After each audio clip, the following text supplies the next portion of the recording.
Estimados y estimadas participantes, bienvenidos a esta cuarta unidad de la asignatura de Derechos Humanos. En el presente capítulo estudiaremos las competencias de los dos órganos principales del sistema interamericano dedicados a la promoción y a la protección de los derechos humanos.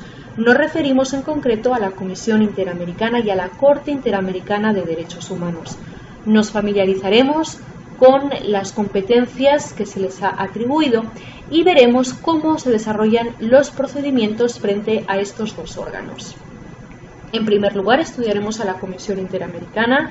Se trata de un órgano de la Organización de los Estados Americanos, de la OEA, cuya principal función es la de promover la observancia y la defensa de los derechos humanos, así como servir como órgano consultivo de la organización en esta materia.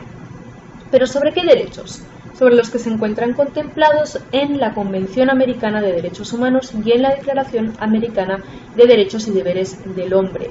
Como también sucede con el Comité de Derechos Humanos de las Naciones Unidas, se trata de un órgano compuesto por expertos independientes. Paralelamente, la Comisión también ha establecido relatorías sobre ciertos temas como la mujer, la niñez, los indígenas, los trabajadores migrantes y la libertad de expresión. Sin embargo, a diferencia de las relatorías del Sistema Universal, los relatores son miembros de la Comisión también. Sus informes se publican y son aprobados por la propia Comisión. Sin embargo, ¿qué otras competencias desarrolla este órgano? Bueno, también elabora informes sobre la situación de los derechos humanos en países determinados. Y eso es importante porque, tanto a solicitud de parte de personas o de ONGs, denunciando la situación de los derechos humanos en un país, la Comisión Interamericana puede llevar a cabo una visita in loco, es decir, una visita al país, y elevar un informe sobre la situación de los derechos humanos en el mismo, aunque también puede hacerlo de motu propio. En este caso, la Comisión evaluará la situación de los derechos humanos en ese país y emitirá recomendaciones. También tiene competencia para examinar peticiones de particulares o comunicaciones de particulares o entre estados. ¿Qué son las peticiones de particulares? Pues son las denuncias de los particulares de violaciones de derechos humanos cometidas por parte de un estado. ¿Cuáles son los requisitos de admisibilidad? Es una cosa que veremos en esta unidad y además también estudiaremos cuál es el procedimiento que se sigue una vez estas peticiones han sido admitidas.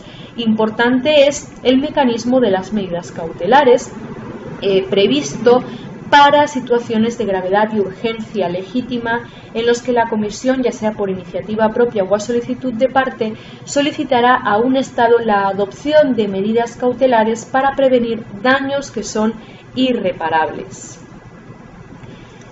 También estudiaremos la competencia de la Corte Interamericana de Derechos Humanos. Esta es una institución judicial autónoma cuyo objetivo es la aplicación e interpretación de la Convención Americana de Derechos Humanos, de modo que es el órgano de la OEA que junto con la Comisión Interamericana vela por el cumplimiento de los compromisos que han contraído los Estados en la Convención y determina si estos han cumplido o no han cumplido con sus obligaciones. En concreto, ¿cuáles son las competencias de la Corte? La Corte tiene una función consultiva. Los Estados miembros de la organización pueden consultar a la Corte sobre las disposiciones contenidas en la Convención Americana de Derechos Humanos o de otros tratados concernientes a la protección de los derechos humanos en los Estados americanos, de los tratados que forman parte de este sistema interamericano, para que las interprete u ofrezca su opinión acerca de su compatibilidad con leyes internas. También tiene función jurisdiccional en aquellos casos en los que no se hubiera llegado a una solución amistosa entre las partes en los procedimientos que se examinan ante la Comisión. Siempre que se haya agotado el procedimiento previsto ante la Comisión, ésta podrá remitir el caso a la Corte.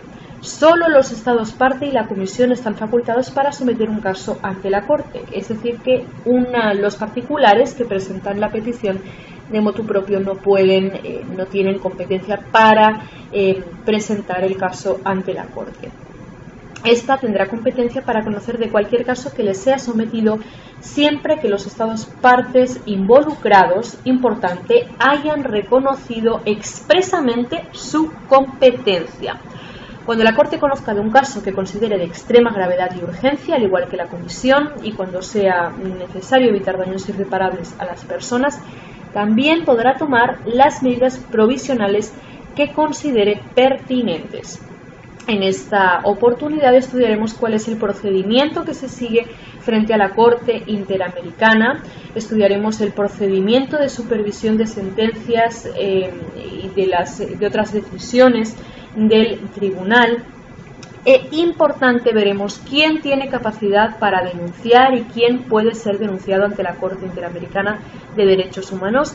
Estudiaremos con mayor profundidad cuál es el papel de las víctimas en el proceso, la admisibilidad de hechos y alegatos que no se encuentran incluidos en la demanda, qué sucede, por ejemplo, si las partes alegan otros hechos y alegatos cuando el caso ya se encuentra ante la Corte, ya ha finalizado el proceso frente a la Comisión, y además veremos también qué violaciones de derechos humanos pueden ser denunciadas ante el Sistema Interamericano de Derechos Humanos. Les saluda cordialmente su profesora y espero que esta unidad cumpla con sus objetivos, y aprovecho este último video para agradecerles su participación en esta asignatura y en este curso superior técnico en formación judicial. Saludos cordiales.